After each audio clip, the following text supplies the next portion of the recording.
Analisa Falas. Analisa Falas.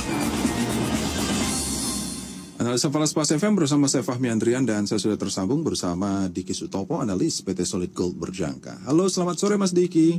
Iya, selamat sore Mas Fahmi. Apa kabarnya Mas Diki? Alhamdulillah baik. Baik ya.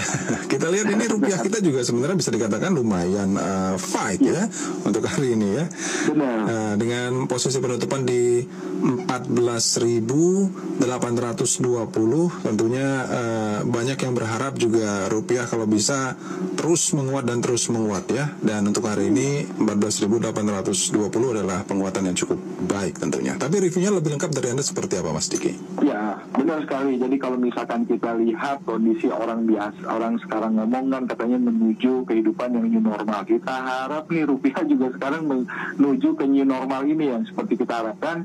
Namun kalau misalkan secara psikologis pasar, rupiah sih memang menguat, tapi tidak akan menguat lebih jauh. Yang artinya kemungkinan akan lebih tertahan di angka area 14.800 sampai lebih kurang di angka 15.000. Adapun beberapa sentimen kalau saya lihat yang mempengaruhi ya dalam negeri maupun dari luar negeri. Yang pertama dari dalam negeri ini datang dari BI sendiri, sebelumnya Gubernur BI Bapak Peri ini kan kemarin sempat yang namanya membantah ataupun menolak yang adanya mencetak uang yang disarankan oleh anggota DPR. Namun kenyataannya untuk kesininya BI sendiri sebenarnya sudah mencetak uang, nah sebanyak hampir 600-500 triliun lebih. Untuk pencetakan uang, tapi uang di sini, istilah mencetak uang di sini bukan artinya mencetak benar uang fisik ya, namun hanya melainkan menambah suplai uang ke perekonomian dan juga dalam bentuk simpanan perbankan. Lalu yang kedua dari dalam negeri datangnya juga dari adanya pemerintah sendiri setempat akan adanya pelonggaran khususnya di wilayah DKI Jakarta ya di PSBB yang dilakukan melalui beberapa fase. Yang pertama yang dilakukan oleh pekerja usia yang di bawah 45 tahun yang akan dipelopori oleh BUMN, itu juga yang membuat sentimen positif untuk pasar kita. Lalu yang dari luar negeri sendiri kita lihat, nah ini kembali lagi perang dagang makin memanas, tensinya tegang lagi antara Amerika dengan Tiongkok, itu perang dagang. Lalu yang kedua dari luar ini ada sentimen yang kekhawatiran, bayang-bayang daripada gelombang kedua virus corona. Ya, ada beberapa hal itu sih yang mempengaruhi untuk rupiah kita saat ini Mas Fahmi. Oke, kalau untuk esok hari sendiri Anda melihat apakah rupiah kita akan masih mampu terus menguat ini Mas Diki?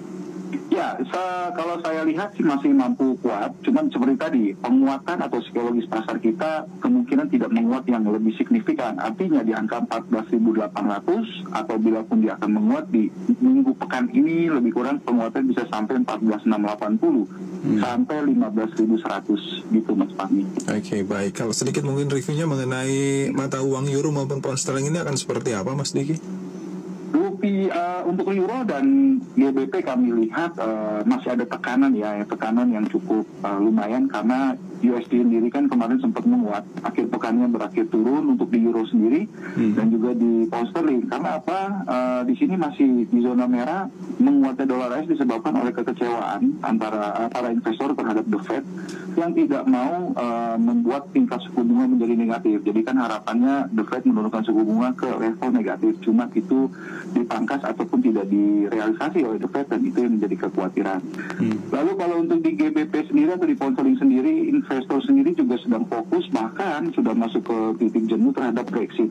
Nah, Brexit ini kan kita ada tenggang waktunya sampai di bulan Juni nanti 2020. Kalau misalkan kami melihat untuk kisaran range harga di euro, resistennya di angka 1.0880 dengan support atau di harga bawahnya di 1.0690. Lalu kalau di pound sterling sendiri di area 1.2020 sampai di area 1.2190 gitu Mas Fahmi. Oke, mungkin sedikit reviewnya mengenai gold ini. Gold ini sepertinya semakin menarik aja karena semakin hari semakin tinggi di 1761 sekarang ya. Betul, luar biasa kalau gold ya. Anda memprediksikan gold kita akan berada kemana nih di gold dunia? Apakah bisa seperti di 1800 mungkin? Nah, kalau di Mas sendiri ini menariknya, bagi ketika perekonomian global goyang ataupun ada sedikit seperti yang kemarin yang di US dengan Tiongkok ini perang dagang kembali muncul, kembali lagi pasti safe haven di situ yang diburu oleh beberapa pelaku pasar. Nah, seperti yang kita ketahui 8 tahun terakhir ini adalah harga yang tertinggi dicetak untuk hari ini. Jadi emas benar-benar berkilau sekali.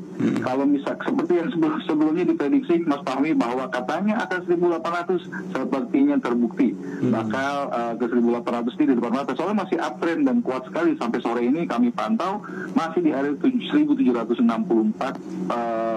dolar per troy ounce.